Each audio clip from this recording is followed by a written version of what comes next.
bet me a catch on ne. Put it on record, say, because it's in a kind. Me say ne. Your cousin Kodana Casan for Medianimra.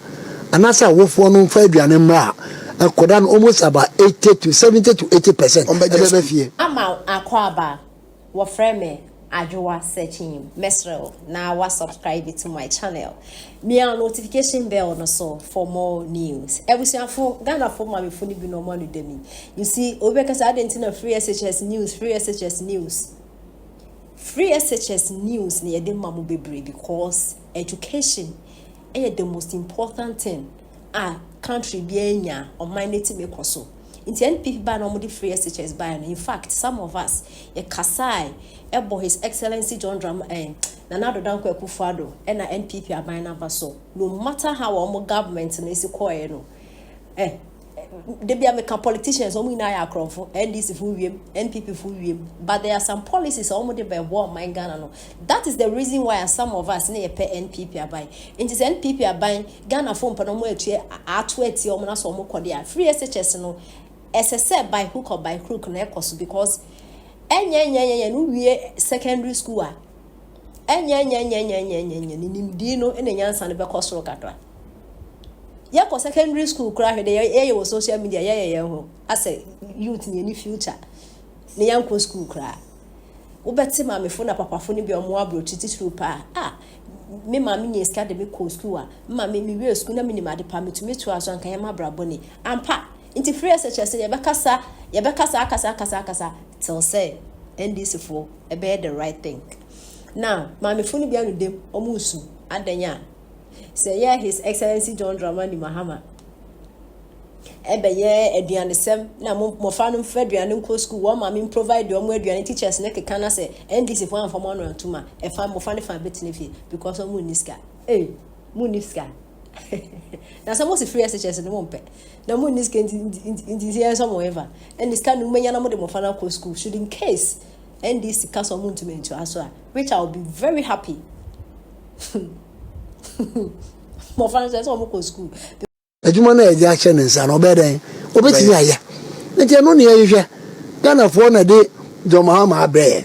na o de John Mahama abre no so o de John Mahama abre no o mo say John Mahama na betimi aya ejuma na maye na yakoso an in ono na the president of the republic yegina ya we say well because o man ne say ya yegina ya den yetimo bi nti de ye paniye na mo sa ba be sa sei ya yetimi anya krata afri afri say Charles for no ho your friend say Charles for no mo name say Charles obi ka say kwati Charles there be headmasters na wo Ghana no full name say conference of headmasters no o say obi afaduane mra no Mahama no ka say say enkwara na bia no mu di no enye ne say wonti no ya be mo aduane papa di na nkofo hwe so ne ya tu abama no Oba ye, what said Modiano na Mudina in Yaquano? And no crano. Were you expecting anything different because I told you, no. Warehouses are, and no, I didn't go. When I said, I saw no can I don't know, make a choice, say. And then, again, I see a demamo and yellow. Baba stop for being Nayafa. It's me. I think, again, I see a yellow, we never be new. And I saw my minion, Bankumu, Bagumuna Baby. O ma me nka ayi omuma konkonteni adade be fa roba ncheche won na ache aduane na yaji ma okwa na yesi anye no na ye mfa mawo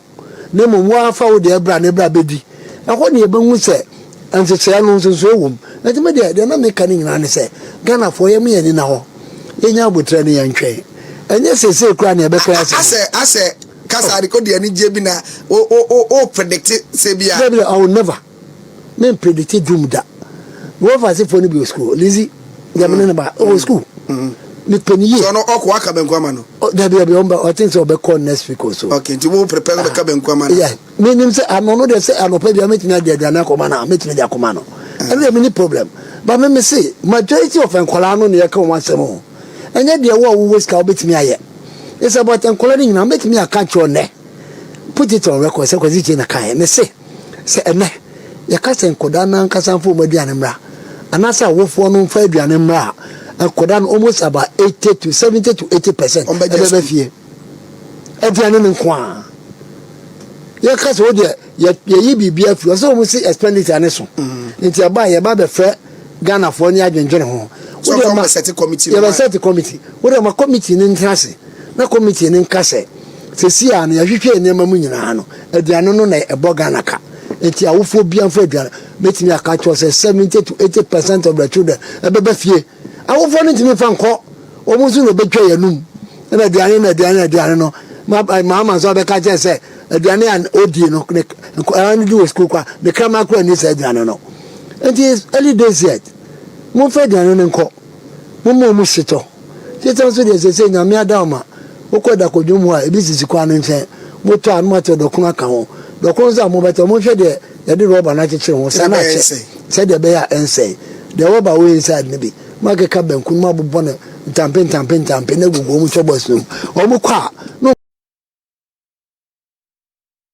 ne all of a sudden akwakọ wie se enkwara no obi anfa aduane mra na NDC for o kan o mu se ne nka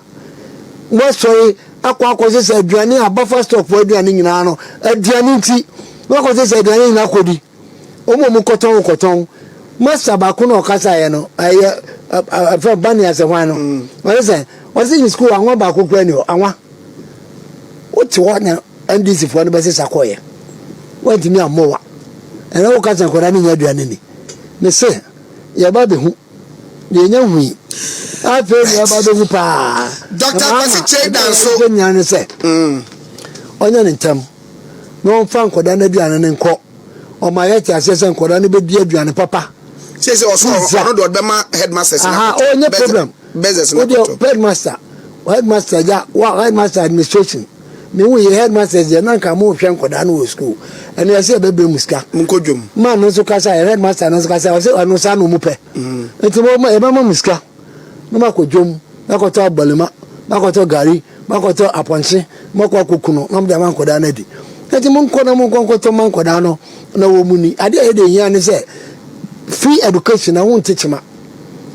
ma ya ni wo mu obi ka wo Ghana ha any course free education I won't teach ma because already mama yet say mo ba be ye ni ye am e ho atoye mo be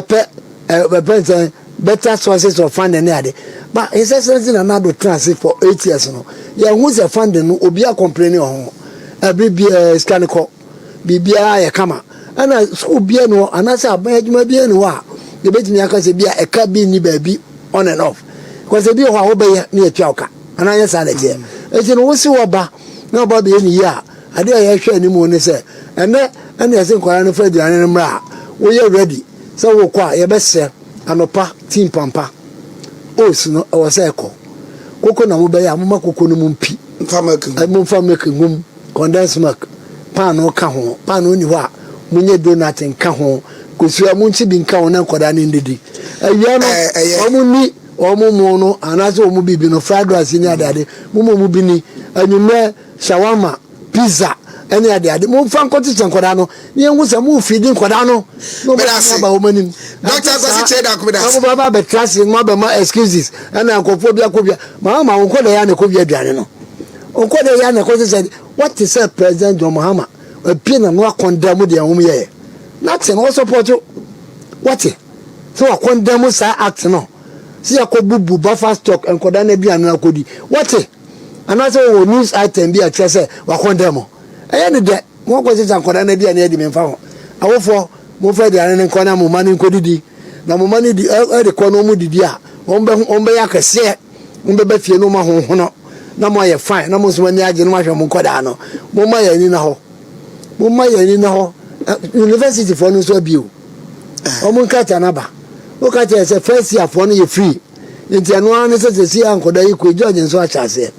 mo ma George no mo George ko university antentem na ke university wanya ni bibia wa ye ne to chese the tissue fin wa ombetua man o man tia ese me no de be kan wo so Dr. Kwasi Chedan so the back ne na kontiane ne abre right I was aha wontumi 101.3 red na fe wontumi TV na o hwe ye dwuma de ne talk Ghana Mary Chairman Dr. Edmond Pompe Prana fe Dr. Kwasi Chedan so na wo fia ha ye di enkomo quick one ma memra yewra opome pra ho doc ye hwe parliament say there first set aba Tell me quickly now, so no see pent all 4 years pa. Man penny pentem why be an 10 no. Appointed committee so omujume de say e bibia sha 10 no. Committee no ma constitute first deputy speaker ahia no ye chairman obeda no. MPP 44 e woso no ye Afenyo Markins, Mami Patricia Apiaje, and Patrick Abuama, and Afe Anodompre. Say any panel and a work committee in this war, echo. What are you expecting from them? Question.